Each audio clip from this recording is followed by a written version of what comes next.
Loh, saya ini sudah dari kemarin menunggu serangan Fajar. Sampai sekarang kok tidak diserang-serang tuh bagaimana?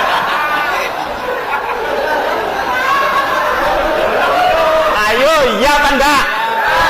Alhamdulillah, ngaku semua. Saudara-saudara, Mas Olim, gini, kalau orang memilih pemimpin karena sembako, kelihatannya kan sepele. Sembako harganya cuma berapa sih? 20 sampai 30 ribu. Tetapi perhatikan baik-baik, nilai demokrasi yang dihancurkan itu tidak ternilai harganya. Kenapa? Kalau pemimpin harus membagi kepada rakyat, maka hanya pemimpin yang kaya saja yang bisa jadi pemimpin. Padahal orang yang jujur sulit jadi kaya. Kenapa? Karena jujurnya itu.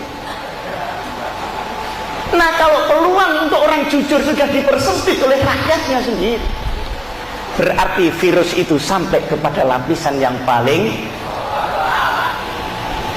Saya ingat waktu ketemu dengan Syekh Mahmud Syahrudi. Beliau itu adalah ketua Mahkamah Agung Iran. Saya tidak bicara Syiahnya, saya bicara Irannya. Saya tanya, Syekh Ayatullah, apa rahasianya Ahmad bin Jad kok dari wali kota kepilih jadi presiden? Jawabnya beliau begini, Pak Sim. Ahmad bin Jad itu mampu meyakinkan rakyat Iran bahwa dia sanggup hidup miskin selama hidupnya. Sehingga kalau kampanye begini, saudara, saya Ahmad bin Jad, wali kota Teheran, saya menyalonkan jadi presiden. Saya orang miskin, ayah saya orang miskin, saya jadi wali kota juga tetap miskin, dan saya sanggup hidup sampai akhir hayat saya sebagai orang miskin. Maka jangan ada keraguan, tidak akan setetes minyak pun yang akan masuk di kantong saya karena saya sanggup hidup miskin. Jadilah. Tapi itu di Iran, Pak. Iki nek digawa ning Jawa Timur gak dadi. Kata orang-orang Jawa Timur, dan nek calon ini kecut wae.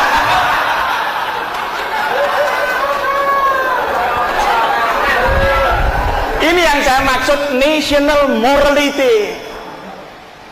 Kenapa Iran diancami terus tapi kok tidak dibom? Karena ada political morality, ada national morality. Kalau kita ikut durung dikongkon, ikut melok dewe nawawa. Indonesia itu tidak usah diserang, Pak. Kapal terbang dibiarkan saja sudah jatuh sendiri.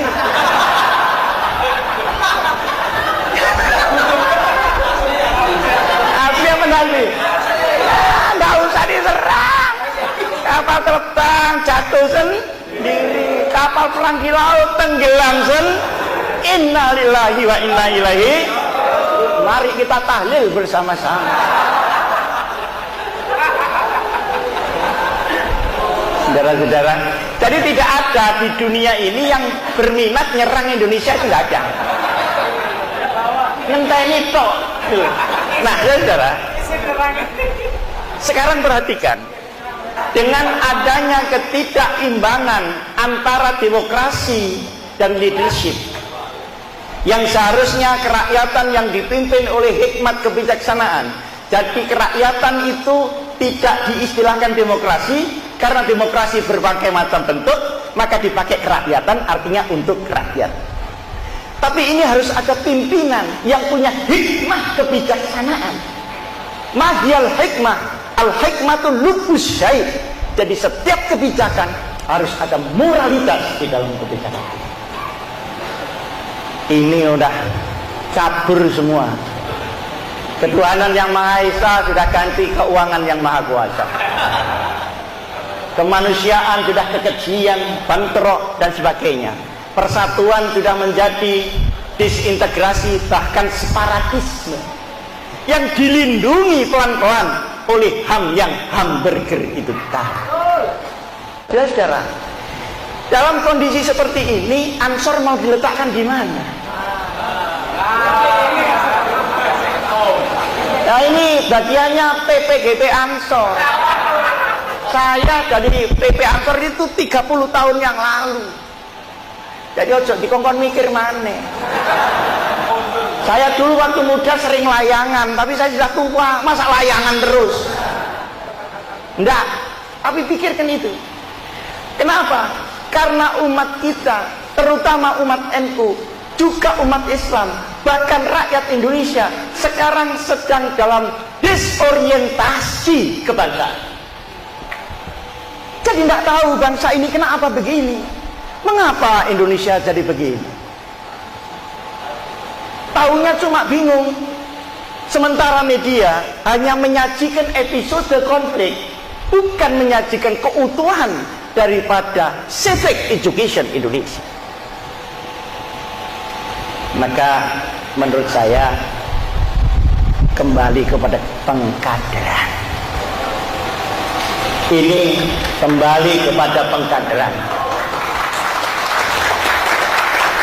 Saya berharap, kenapa saya mau datang ke sini? Saya berharap bahwa Ansor masih bisa untuk menjaga hak hidup NU sampai kiamat. Sekarang ini sudah tidak karu-karuan. Ahli sunnah wal jamaah diutek-utek gak karu-karuan. Aturan-aturan dikaburkan. Saudara-saudara, saya tidak boleh suudzon, tapi sebagai analis boleh suudzon bahwa penyerangan terhadap NU pasti didahului dengan pelemahan NU terlebih dahulu sebelum dia diserang.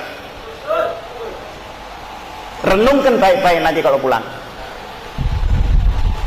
Kalau saudara membaca Tempo, itu bukan berita mas, itu gerakan. Sehingga masing-masing itu ada tahapannya sendiri.